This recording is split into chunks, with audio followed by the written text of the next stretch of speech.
ಸ್ವಾಭಿಮಾನ ನಾಡಭಕ್ತಿಗೆ ಮತ್ತೊಂದು ಹೆಸರು ರಾಣಿ ಚೆನ್ನಮ್ಮ.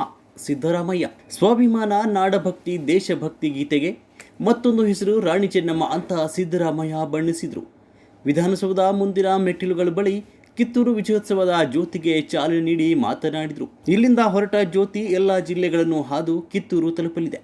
ಬ್ರಿಟಿಷರ ವಿರುದ್ಧ ನೇರ ಸವಾಲೊಡ್ಡಿದ ದಿಟ್ಟ ಮಹಿಳೆ ಸಂಗೊಳ್ಳಿ ರಾಯಣ್ಣ ಕೂಡ ರಾಣಿ ಚೆನ್ನಮ್ಮ ಅವರ ಸೈನ್ಯದಲ್ಲಿದ್ದರು.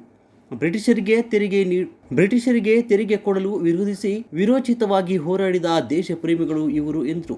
ನಾಡಪ್ರೇಮ, ದೇಶಪ್ರೇಮ, ಸ್ವಾಭಿಮಾನಕ್ಕೆ ಮತ್ತೊಂದು ಹೆಸರು ರಾಣಿ ಚೆನ್ನಮ್ಮ. ಕಿತ್ತೂರಿನಲ್ಲಿ ಆಚರಿಸಲ್ಪಡುತ್ತಿರುವ ಕಿತ್ತೂರು ಉತ್ಸವಕ್ಕೆ ಮತ್ತು ಕಿತ್ತೂರಿನ ಅಭಿವೃದ್ಧಿಗೆ ಸರ್ಕಾರ ಸಕಲ ನೆರವನ್ನು ನೀಡ್ತಾ ಇದೆ. ಅಗತ್ಯ ಅನುದಾನವನ್ನು ಕೂಡ ನೀಡ್ತಿದೆ. ಇಂದು ಮಹಾತ್ಮ ಗಾಂಧಿಯವರ ಜಯಂತಿ ಜೊತೆಗೆ ಲಾಲ್ ಬಹದ್ದೂರ್ ಶಾಸ್ತ್ರಿ ಅವರ ಜನ್ಮದಿನವೂ ಹೌದು. ಗಾಂಧಿ ನಡಿಗೆ ಮೂಲಕ ಗಾಂಧಿ ತತ್ವಾದರ್ಶಗಳು ಇವತ್ತಿನ ಯುವ ಪೀಳಿಗೆಗೆ ತಲುಪಿಸುವ ಪ್ರಯತ್ನ ಮಾಡಿದ್ದೇವೆ ಅಂತ ಹೇಳಿದರು. ಗಾಂಧೀಜಿಯವರು ದೇಶದ ಸ್ವಾತಂತ್ರ್ಯ ಹೋರಾಟಕ್ಕೆ ನೇತೃತ್ವ ವಹಿಸಿ ಶಾಂತಿಯುತವಾಗಿ ಸ್ವಾತಂತ್ರ್ಯ ದೊರಕಿಸಿಕೊಟ್ಟರು. 1920ರಿಂದ 1947ರವರೆಗಿನ ಸ್ವಾತಂತ್ರ್ಯ ಹೋರಾಟದ ನೇತೃತ್ವ ವಹಿಸಿದ್ರು ಅಂತ ವಿವರಿಸಿದರು.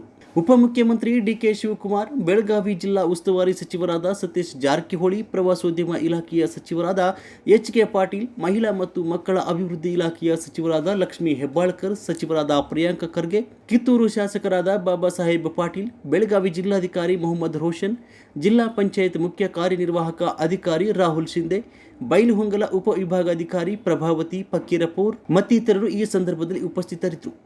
ಕಿತ್ತೂರು ಉತ್ಸವದ ಅಂಗವಾಗಿ ರಾಜ್ಯಾದ್ಯಂತ ಸಂಚರಿಸಲಿರುವ ಜ್ಯೋತಿ ಯಾತ್ರೆಯು ಅಕ್ಟೋಬರ್ 23ರಂದು ಚೆನ್ನಪ್ಪನ ಕಿತ್ತೂರು ತಲುಪಲಿದೆ.